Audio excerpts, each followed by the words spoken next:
Good morning, students. Welcome to your English class. Today, we would be doing a new chapter from your supplementary reader, It So Happened. Oh wow, what are we having today? A bowl of jalebis. Wow, who doesn't like jalebis? Most of us have a sweet tooth and also have a craving towards this sweet. We all have grown up eating this Indian syrupy sweet. And I'm sure you all must have guessed it. Today's lesson is on jalebis. In this lesson, we get to know that a schoolboy learns an important lesson of life in a very hard way, unlike the sweet jalebis. Well, this story is about a schoolboy who spent his school fees buying and eating jalebis. He was so tempted that instead of thinking about the future consequences of spending the school fees, he goes ahead and buys jalebis.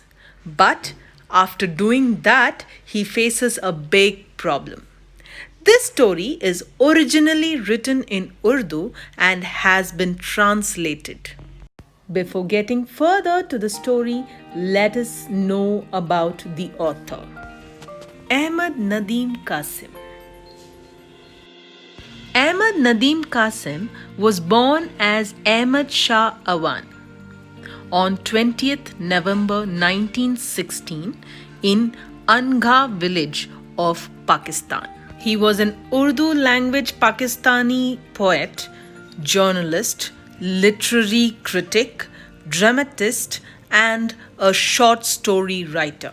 He was an editor and publisher of the literary magazine Funu for almost 50 years. He was awarded Pride of Performance in 1968 and Sitare-e-Imtiaz in 1980 for his literary works. He died on 10th July 2006 at an age of 89 in Lahore, Pakistan.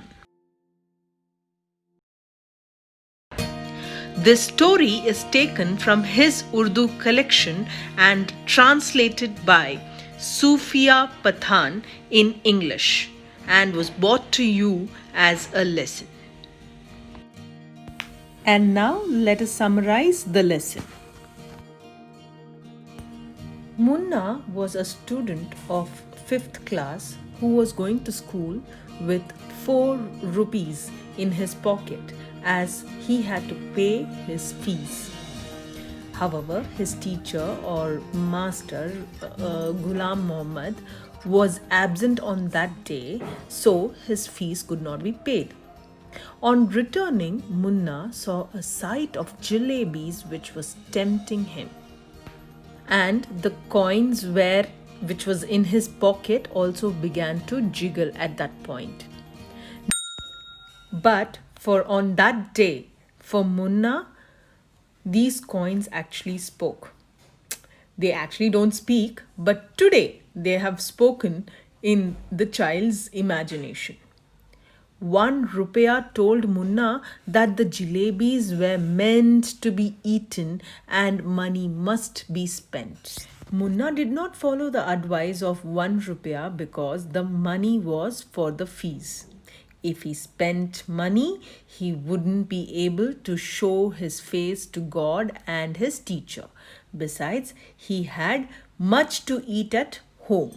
But what happens is that Rupiah did not like Munna's way of thinking and started speaking loudly.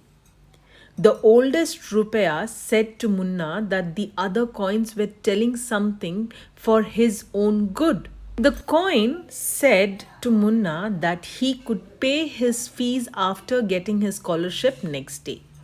Munna finally gave in to the temptation and purchased a rupee worth of jalebis.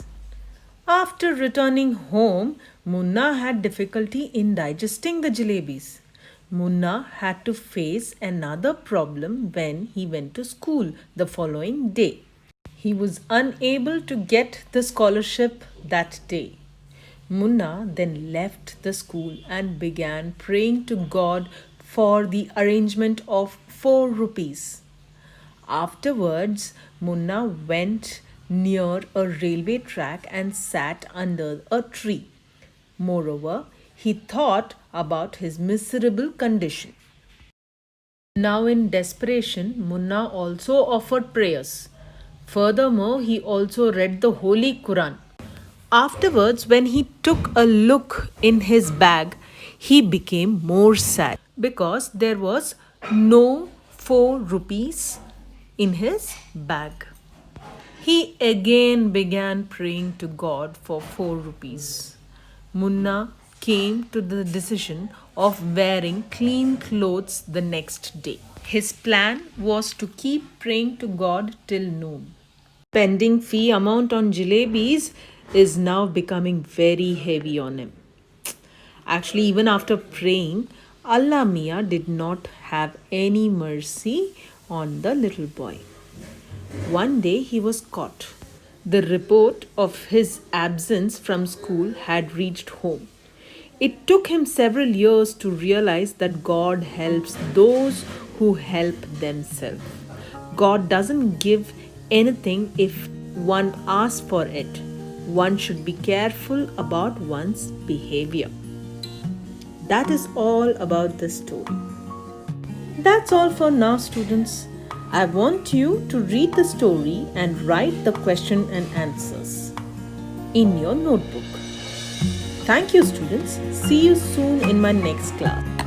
Until then, see you. Bye.